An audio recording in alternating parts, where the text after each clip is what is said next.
Hey guys, welcome back to the channel and thanks for stopping in. Going to go back in time here with this video. I felt like I needed to show you this. Not every trip goes as planned. On this one, we ended up having a good time, but we were stuck a week longer than we had planned. We got due to a snowstorm and the motorhome breaking down on us and the Jeep breaking down. But it ended up being a good trip. Was just stuck there for an extra week than we had planned. So check it out. Hope you like it. So we started this faithful voyage on Christmas Day after spending Christmas with the son and daughter in Mobile and the new grandbaby. We headed to Nashville to see our other son, and we stopped at a Cracker Barrel along the way and took a little break and spent the night. Got up the next morning, and we headed on up to Nashville, where we had reservations at the Grand Old Campground. This was a very nice little campground. It's sort of on a busy highway, but really doesn't bother me. But it was close to the Grand Ole Opry, and our son took us out to Loveless Cafe.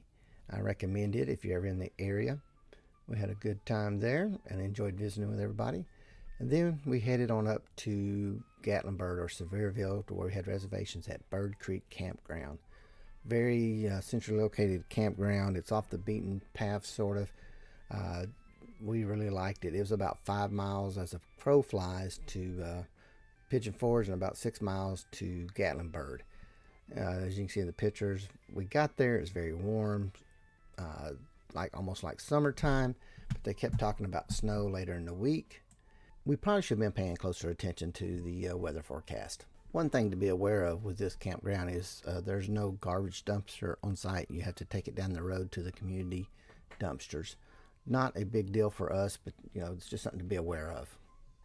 After we got settled in that night, we headed to downtown Gatlinburg and checked out the sights there. I also got to hang out with my daughter and her husband and new grandbaby. They had also planned a trip to Gatlinburg that week, so that was great that night to get to hang out with them. The next day, we went and checked out Gatlinburg again, and we stopped and ate at some of our favorite places. One of them is Berg Steakhouse. We try to eat lunch there every time we're there. They have great steaks, great salad bar. Really enjoy it. And then that evening we ate at the Best Italian restaurant. Love their calzones. They're very good. If you like calzones, I recommend you stop in there and getting one. The next night, after hanging out and seeing the sights of Gatlinburg and the Smokies, we went and ate at the Old Mill restaurant and had a wonderful steak. Great meal. Always a good place to eat. A little busy.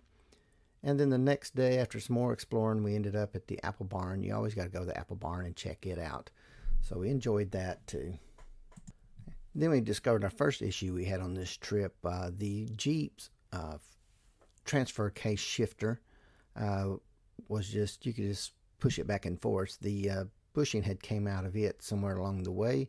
But luckily, we had it, we'd already put it into a drive when we unhooked it from the motorhome. So I guess it happened right after we did that.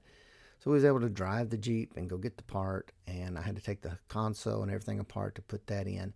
But that could have been a trouble down the road if we hadn't discovered it when we did. So got that fixed, and then we was able to head out and do some more sightseeing. We went to check out some covered bridges that were close to us. We went to the Harrisburg covered bridge.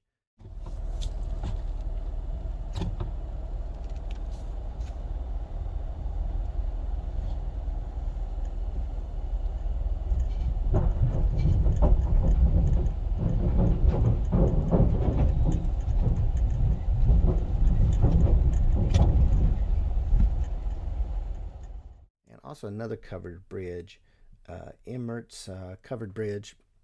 Both of them very beautiful. There were some people White River rafting in the water. The water was real high from all the rain.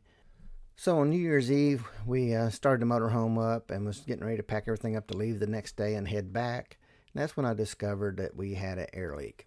Could not get it to build pressure.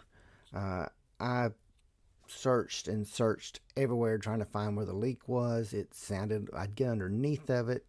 It was cold and rainy and the temperature starting to drop. I'd get up top, couldn't find it. Opened up the bed to look under there, noticed that the turbocharger clamp had broke.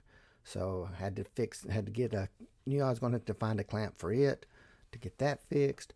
Could not get the air leak fixed. So at this point, I'm like, it's cold, it's rainy. I'm just going to call somebody.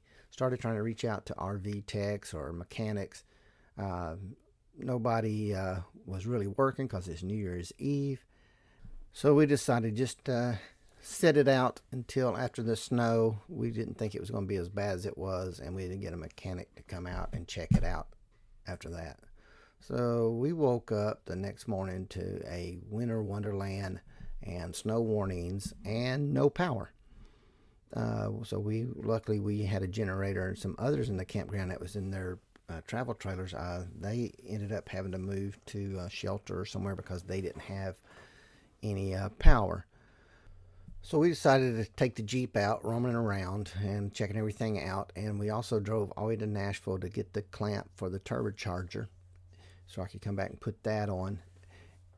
We saw some beautiful scenery with the snow. Gatlinburg in the snow was just beautiful. The covered bridges were beautiful in the snow. Enjoyed it. Try not to let it stress me out that the motorhome was broke down and that I should have already been back in town the beginning of the week.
Reach out to a couple of local diesel mechanics, and one of them recommended a guy. He wasn't local, he was in Nashville, but he was the only one willing to come out. TNC Diesel.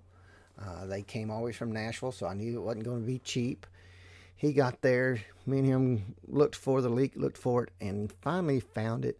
It was an airline that runs along inside the frame, and it actually just goes to the jack brake, however you say it.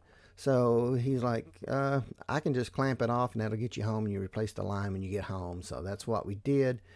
Just the service charge. He didn't really charge us for, well, it wasn't no parts, just clamping it. But he charged, I think, was $450 to come out. But at that time, it was well worth it. I'd already exhausted myself and stressed myself out trying to find it. So we just clamped that off and we were able to head back. It was a great trip. Few issues. Not everything always goes as planned, but you try to make the best of it and you just roll with the flow. But even though it did cost me quite a bit of money for TNC just to come out for a few minutes, I was glad that they were willing to come out, and the guy was super nice and helpful. I felt bad for him having to work in the snow, and it was muddy and extremely cold. So we got going on the road that day, and we headed back down, and we made a stop at DeSoto Caverns on the way back, our usual stop. Hung out with my brother for a few days and had an issue there. Our diesel fuel, I guess, had got so cold or gelled up, I could not get the motorhome to start. Ended up calling another tech to come out, and he worked on it. We changed the fuel filters out and did some other stuff, even though they were new fuel filters. But we got it going again, and that was another $300 or $400. Got close to our campground, started having some electrical issues, couldn't figure out what was going on. So got to the campground, got to doing some investigation, opened up the engine bay, the bed actually, and we had left a work light hanging down in the engine compartment. It had laid on the exhaust, and it had burnt all the way through the cord and shorted out the 110 volt cord against the exhaust. That could have been a very bad situation, could have turned out a lot different. So I'm glad we found that. Overall, by the time we made it back home, I had learned a lot. had a lot of great memories. Really enjoyed the trip, even considering the snowstorm and the repairs and the other issues. But it's just part of RV life, motorhome life.